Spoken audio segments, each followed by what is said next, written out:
Construiremos um destilador para destilar água e depois concentrar álcool e acetona em casa. Esse aparelho normalmente é usado na química analítica para separar algumas misturas homogêneas, concentrar produtos, reagentes e solventes, além de ser importante na fabricação de bebidas e outros processos industriais que precisam separar vapores e subprodutos de reações importantes. O destilador funciona porque diferentes substâncias entram em ebulições em temperaturas diferentes. A substância vaporizada primeiro deixa para trás a substância ainda em estado líquido ou sólido, porque os vapores tendem a se espalhar para todo lado dentro do recipiente, até para cima. Daí esse gás é resfriado até que vire líquido novamente, então tá lá, a querida substância pura, ou quase pura, dependendo da azeotropicidade da mistura. De qualquer forma, para fazer isso em casa, precisaremos de uma fonte de calor e de um recipiente que aguente muito calor. Usarei para isso o meu aquecedor elétrico e meu Erlenmeyer, que juntos devem ser 5 vezes mais caros que todo o resto dos meus materiais. Por isso meu medo é tão grande quando mexo neles. Com eles posso destilar misturas que precisam de até 400 graus para vaporizar. Mas a parte legal, na minha opinião, vem agora, pois os vapores precisam ser capturados e refrigerados para liquefazerem-se. Esse processo pode ser chamado de condensação e ocorre no condensador. Essa parte depende muito das necessidades de sua destilação. Por isso existem vários modelos de condensadores. É muito popular na América do Norte usarem canos de cobre e panelas de pressão quando querem destilar etanol em casa. Nos laboratórios, apesar disso, a maioria dos condensadores são feitos de vidro borosilicato temperado, que é muito resistente à corrosão e permite aos químicos ver o seu bromo condensando lá dentro. No meu caso, para destilar água, álcool e acetona, tenho o meu modelo próprio de condensador feito de PVC. São 6 peças principais que o compõem. A primeira é um cano que encaixa perfeitamente no Erlenmeyer e 2 junções de 90 graus que encaixam nele. Esse será o cano interno do condensador.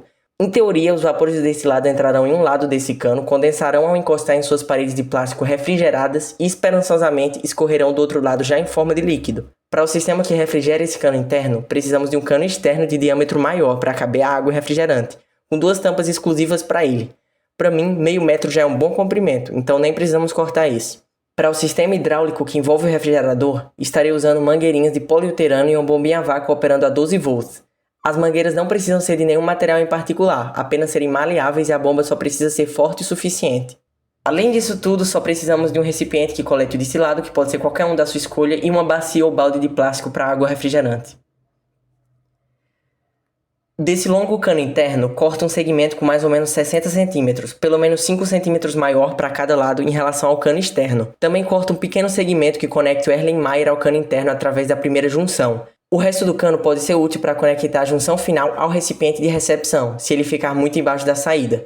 Precisamos passar o cano interno por dentro do cano interno tampado. Para isso, claro, terei que fazer o furo do século nessas 2 tampinhas.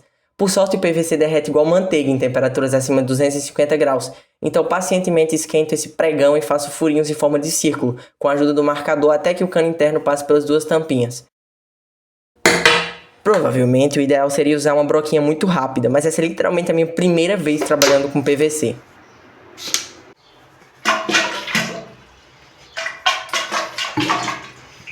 Yay! Agora é só fazer a mesma coisa com a outra tampa. Enfim, desculpinhas idiotas à parte, os próximos furos a fazer são para a entrada e para a saída da água no cano externo. Eles terão o diâmetro da mangueira, que por sorte é o mesmo desse pregão. O furo de entrada fica de um lado do cano, e o furo de saída do outro lado na borda cilíndrica oposta, de modo que a água seja obrigada a fluir através de todo o espaço entre um cano interno e o cano externo para refrigerar as paredes condensadoras do cano interno.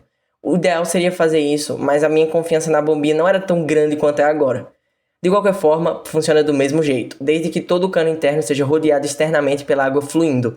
Agora que todos os processamentos nos canos estão prontos, há uma oportunidade de montar o sistema para criar os suportes necessários e cortar os segmentos de mangueira que conectem a bombinha nos furos do cano externo. 2 segundos tentando usar uma faca. E como se fosse mágica, a parte hidráulica do meu condensador está pronta. Ela funciona mais ou menos assim. Aquilo ali se assemelha a um refrigerador de ar-condicionado, porque fica cheio de água fria. Água de qualquer temperatura funcionaria, na verdade qualquer solvente funciona, mas a água fria é o mais ideal porque ela já está fria. E aí facilita o refrigeramento do condensador. A bombinha tem um input nessa mangueira aqui de baixo, então ela puxa a água fria da bacia e joga no seu output, que está conectado diretamente no cano externo do condensador. Daí a água fria tem a oportunidade de fluir pelo condensador até chegar no nível dessa mangueira aqui. Lembra aquela mangueira de saída?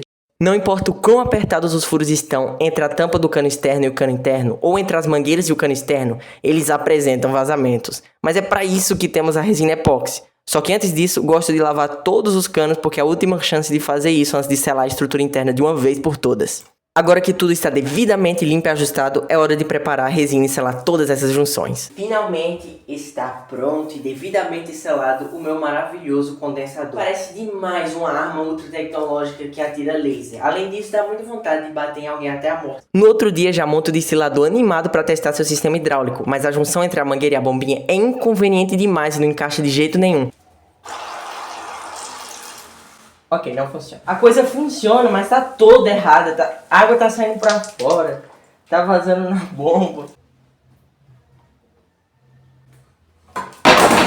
Isso aqui deve ser tão simples, mas tão simples. Agora minha idiotice é grande demais pra poder colar uma mangueira numa bombinha. Talvez tenha um jeito. Talvez tenha. Bem, me parece que há um excelente jeito chamado força bruta. Tento enfiar a mangueira com toda a minha força na bombinha. E dá muito certo. Ah, a violência me parece resolver problemas de vez em quando. Brincadeirinha, mas finalmente agora o sistema hidráulico está funcionando como quero. Olha que maravilha de sistema hidráulico funcionando exatamente como eu quero. Nem me parece, mas é isso. Meu primeiro condensador. E nem acredito nessa hora que meu destilador pode funcionar. O que a bombinha faz nesse meu aparato é basicamente puxar a água dessa bacia e injetar no espaço entre o cano interno e o cano externo, e como um bom refrigerador, esfriar as paredes desse cano interno para que os futuros vapores de água, álcool e acetona possam condensar ou encostar no plástico frio. Quando acabar o espaço, a água refrigerante volta para a saída superior, para a bacia, onde pode ser puxada de novo pela bombinha. Um sólido frio, assim como o plástico, captura muita energia dos vapores de água, fazendo eles se liquefazerem. Para líquidos mais voláteis, no entanto, é mais ideal usar água fria naquela bacia, e quando a água esquentar durante a destilação, dá para adicionar gelo para recuperar seu poder refrigerante. Desde que a água esteja a uma temperatura abaixo do ponto de ebulição do condensado desejado, o condensador funciona. Agora podemos testar meu destilador simples, com um solvente inorgânico mais simples, que é a água. Então, para começar, ligo o sistema hidráulico maravilhoso e ligo o aquecedor elétrico junto. O meu aquecedor elétrico tem uma potência máxima de 400 graus Celsius, mas meu Erlenmeyer tem uma resistência térmica de 150 kelvins. Então, isso precisa mais ou menos de uma temperatura 2,5 vezes maior do que a da água para poder evaporá-la. Então, eu coloco lá 250 graus, não acontece nada por alguns minutos, então, obviamente, aumento para 300 graus e depois para 350 graus até que comece a evaporar um pouco. Mais vapor d'água condensando, dessa vez nas mangueiras. Tem muito vapor d'água da atmosfera condensando no condensador. Mas condensar dentro do condensador que é bom nada, né? Por enquanto. Por alguns minutos nada acontece. Nenhum condensado sai na saída do cano interno. E já fico muito preocupado. Ah, claro que não vai funcionar. Porque eu fiz esse negócio e nada feito por mim funciona direito. Mas depois de alguns minutos, violentamente saem algumas gotas de água destilada do fim daquele cano. Primeiras gotas de água destilada estão caindo ali esperançosamente. Agora tá caindo muito mais. E isso me anima pra beber e ver o gosto, e comparar com a água do mar, que aquilo ali é água do mar. Oxente. É, da minha viagem. O que tu acha de beber água destilada depois? Eu bebo água do mar, água destilada. Conforme o tempo passa, durante 1 hora, o volume no recipiente de recepção só aumenta. Aqueles 500 ml de água do mar que estão evaporando agora no Erlenmeyer deveriam ser suficientes para saturar o copo, que também tem 500 ml de volume máximo. Mas como a água do mar tem alguns sais minerais dissolvidos em forma aquosa, talvez o volume resultante de água destilada seja um pouco abaixo de 500 ml. E finalmente, depois de 1 hora, os sais minerais começam a cristalizar violentamente no Erlenmeyer. E quando o recipiente já está completamente desidratado, para o completamento do processo, guardo o destilador com muito cuidado. Então, preparo a água destilada para que possamos prová-la. Em teoria, a água destilada não é para ter gosto. Acredito que não é para matar também, né? Mas tem uma maneira de saber que é testando. Primeiro, água do mar.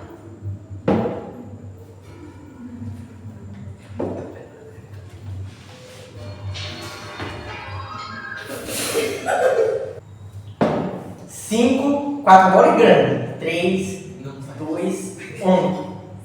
E aí logo depois percebo que essa na verdade não é água destilada, e sim água do mar de novo. Porque a água destilada na verdade estava do outro lado e não deste lado. Uou, claro que eu não ia perder a oportunidade de fazer essa piada do século, né? Mas que seja. Agora é hora de provar a água destilada mesmo.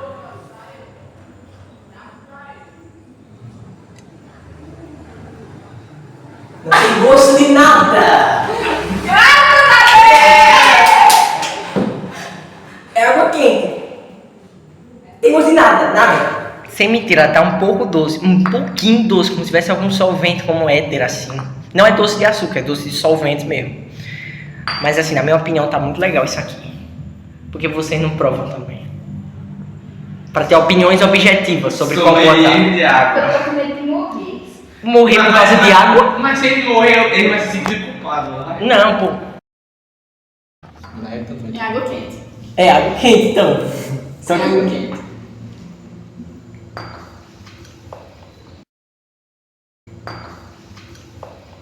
Vai ter um leve gosto bem doce, né? meio estranho. É estranho. É meio entre o amargo e o doce. Sim, por algum motivo pra mim ela tem um gosto doce. Talvez seja porque já estou acostumado a beber água com sais minerais nela. E aí a água que não tem nenhum sal mineral talvez seja um pouco doce demais, entende? Agora é hora de concentrarmos outros solventes. O próximo solvente a ser destilado por mim será a mesma coisa que água, mas com um etilo ao invés de um dos hidrogênios. É o famoso etanol, também conhecido como álcool etílico. A destilação do etanol é provavelmente a mais difundida de todas, pois é muito importante na produção de combustíveis automotivos, já que alguns veículos usam etanol como combustível e outros usam gasolina aditivada que possui etanol na composição, e de bebidas alcoólicas. Olha só, a vodka é majoritariamente etanol. É possível separarmos o etanol da água e de outros aditivos na destilação até uma concentração de aproximadamente 95%, com os 5% restantes sendo água. Isso porque esses dois líquidos adoram vaporizar juntos, e a mistura deles forma algo conhecido como azeotropo. Quando as proporções de etanol e água estão em 95 para 5% respectivamente no recipiente de destilação, os dois entram em ebulição completamente juntos. Assim as proporções acabam sendo as mesmas, tanto no destilado quanto no condensado resultado da destilação, limitando a destilação simples. Esse pouquinho de água puxado durante a destilação pode atrapalhar o funcionamento dos motores de carro que usam etanol, então muitas vezes usam técnicas como a destilação fracionada ou a destilação azeotrópica, que usam outros solventes e outros procedimentos para produzir etanol 100% concentrado. Para mim, no entanto, a concentração de 95% já é mais do que suficiente, e bem maior do que a concentração encontrada na maioria das embalagens de álcool para limpezas vendidas em mercadinhos pela cidade. A mistura original que estou destilando possui apenas metade do volume sendo água e outra metade sendo etanol. Além disso, possui cor esverdeada e aroma de eucalipto. No entanto, todas essas outras coisas devem ser separadas do etanol na destilação, pois todas elas possuem pontos de ebulição diferentes dele. Quando uma substância está em ebulição na mistura de líquidos homogêneos, como por exemplo o etanol, qualquer entrada de energia térmica, não importa qual seja a potência de aquecimento, ela é inteiramente dedicada a fazer aquele líquido vaporizar. Quando a temperatura nos pontos mais quentes da mistura alcançar 78 graus, o etanol entrará em ebulição e essa temperatura basicamente se mantém até que todo o etanol, com aquele pouquinho de água, tenha vaporizado. Daí sim, a entrada de energia térmica pode causar um novo aumento de temperatura na mistura, até alcançar o ponto de ebulição do próximo componente mais volátil, que nesse caso é a água. Quando a mistura alcançar os 100 graus Celsius da água, a mesma coisa acontece e a temperatura fica travada até toda a água evaporar. Então essa temperatura volta a aumentar. Caso exista alguma outra coisa com um ponto de ebulição ainda maior que o da água, o mesmo processo acontece. Por isso a importância do termômetro, para sabermos o que está saindo na ponta do condensador em determinado momento. Sem mais delongas, hora de concentrar um belo etanol. Mas como você sabe, minha idiotice é tão grande que de primeira me força a aprender a importância de deixar um espaço vazio na Erlenmeyer para que o etanol possa borbulhar. Mas não tem problema, como já estamos fazendo a destilação, é só pegar aquela parte contaminada e passar de novo no recipiente da destilação. Aquela parte já está aqui em outro recipiente para ser destilada no futuro depois. Em teoria, o que virá em seguida aqui é de fato destilado de etanol. Mas veremos. Tem uma notícia muito boa, tão boa que não dá nem pra mim acreditar, e uma muito ruim. Começando pela muito ruim, derramei 100 ml de etanol não destilado na minha cama. Isso pode reduzir a eficiência do processo no final, mas tudo bem. A boa notícia é que agora, aquelas bolhas violentas não alcançam mais o cano de tanto etanol que tá perdido já aqui nesse balde. Depois ele pode ser destilado de novo, é só fazer depois uma destilação secundária, não tem problema. Mas a incrível notícia é de que essa solução tá travada a 78 a 82 graus. Que é bem pelo ponto de ebulição do etanol. Além disso, olha o que está vindo no recipiente receptor. Dá pra ver que fico bastante animado quando a temperatura durante a ebulição do primeiro líquido está travada em 78 graus Celsius. Isso por dois motivos. Porque normalmente os profissionais usam termômetros encaixáveis no frasco com fluidos termométricos, como aqueles de mercúrio. E o meu funciona com radiação infravermelha. Então no começo eu estava com muito medo dele não ser adequado para destilações. Por exemplo, estava com medo do infravermelho detectar a temperatura do vidro e não a temperatura da mistura. Mas pelo visto funciona. E apesar disso, a precisão dele, mesmo funcionando de longe assim, realmente me impressionou bastante. Ponto de ebulição do etanol. Por mais que vejo muitas destilações na internet, fazendo isso sozinho pela primeira vez, pra mim ainda é difícil de acreditar que funciona assim tão precisamente. O cheiro É muito forte, é muito forte mesmo assim. E o gosto é amargo, é bem amargo. A destilação do etanol continua por bastante tempo, dando uma quantidade até maior que nas minhas expectativas bem pessimistas. Eventualmente, a intensidade da ebulição diminui. A temperatura está subindo bastante e com o objetivo de obter o etanol mais concentrado possível, assim que a temperatura dá umas engatadas acima de 85 graus, encerro a destilação. Após destilar meio litro de álcool comercial, esses são os meus resultados. No recipiente da direita fica a água e os outros aditivos que dão esse cheiro de eucalipto e deixam a solução verde. E à esquerda, em teoria, fica o meu etanol concentrado.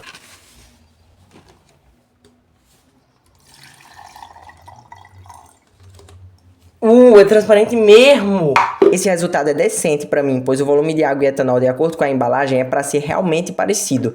A água está super verde, possui cheiro de eucalipto e ainda um pouquinho amargo. Já o etanol, lindamente transparente, possui o cheiro mais amargo da minha vida. E meio que me lembra um pouco da pandemia, aquelas embalagens de 80% etanol que usavam para limpar as superfícies. Esse primeiro teste me ajudará a medir aproximadamente a concentração do etanol. Basicamente é uma comparação entre a massa de um certo volume de meu etanol e a massa do mesmo volume de água destilada.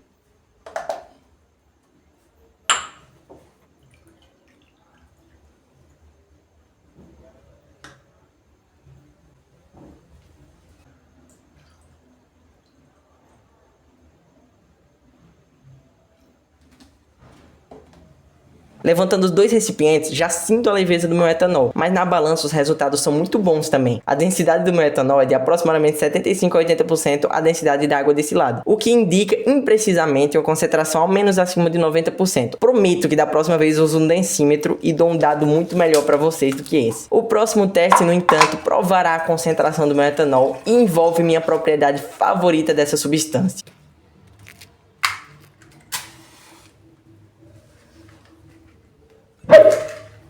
Muito da hora, né? Mas ainda me falta um solvente ainda mais volátil para destilarmos. É a acetona mais simples de todas, a acetona. Essa maravilha de cheiro maravilhoso normalmente é vendida dissolvida com etanol, mas às vezes em água. E é muito boa em remover pigmentos como tintas de caneta e esmalte. Ela também forma um azeotropo com etanol em condições ambientes, podendo ser concentrada por destilação. A acetona que estarei usando vem nessas embalagens pequenas de 100 ml e vem dissolvida em etanol. Ela também possui aditivos de coloração rosa e provavelmente há pouquíssima água na solução junto com ela. Dessa vez, como a acetona possui um ponto de ebulição natural em 56 graus Celsius, ela será condensada antes do etanol.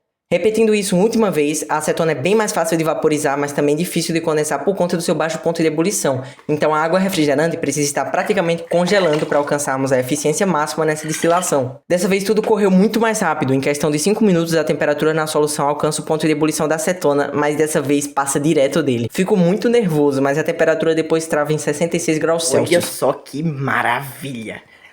A solução já está evaporando a uma temperatura de 65 graus Celsius, 150 Fahrenheit, pertinho do ponto de ebulição da acetona. Mas a coisa mais legal, na minha opinião, é aquele lindo condensado que está saindo adoidado ali no recipiente. Talvez ele precise de mais recipientes, mas não tem problema, eu pego todos os recipientes do mundo para ele. A ebulição fica bem rápida depois desse momento e a condensação também. O cheiro desse líquido é extremamente potente e mesmo essa pequena quantidade deixa meu quarto inteiramente adocicado, até hoje na verdade. Normalmente a acetona é incolor, seu ponto de ebulição fica em 56 graus Celsius, mas aí fica a minha pergunta, do porquê minha acetona está amarelada e seu ponto de ebulição está 11 graus acima do que o normal. Realmente não faço ideia, então se vocês souberem, adoraria que comentassem aí embaixo. Ok, a temperatura está subindo adoidada, hora de trocar os frascos.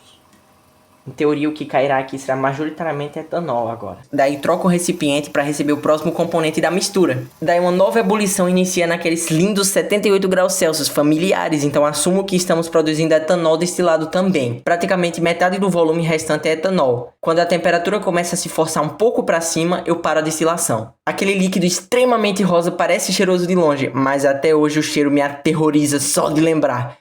Essas coisas não são solúveis em água, mas o próprio etanol concentrado aquecido junto com o sabão líquido deixaram meu Erlenmeyer novinho de novo logo depois. De qualquer forma, esse é o resultado final da destilação. Para falar a verdade, esse recipiente aqui também cheira fortemente a acetona, além do amargo do etanol. Mas quando a questão se trata desse aqui, amigo, de longe dá para sentir a doçura da acetona. Testando a densidade deles, os dois provavelmente estão concentrados, tanto a acetona quanto o etanol. Mas para mim o cheiro da acetona ultrapassa fácil do etanol. Diria que é uns 20 vezes mais potente, na verdade.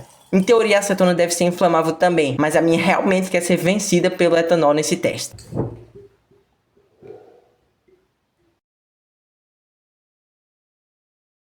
Outra coisa que a acetona faz é remover tinta, então que tal testarmos isso? E enfim, esse é meu vídeo sobre destilação simples. Muito obrigado por assistir, espero que seu destilador fique muito foda e esse destilador aqui ainda será usado no próximo vídeo onde transformaremos nitrato de amônio em óxido nitroso. Tchau, tchau.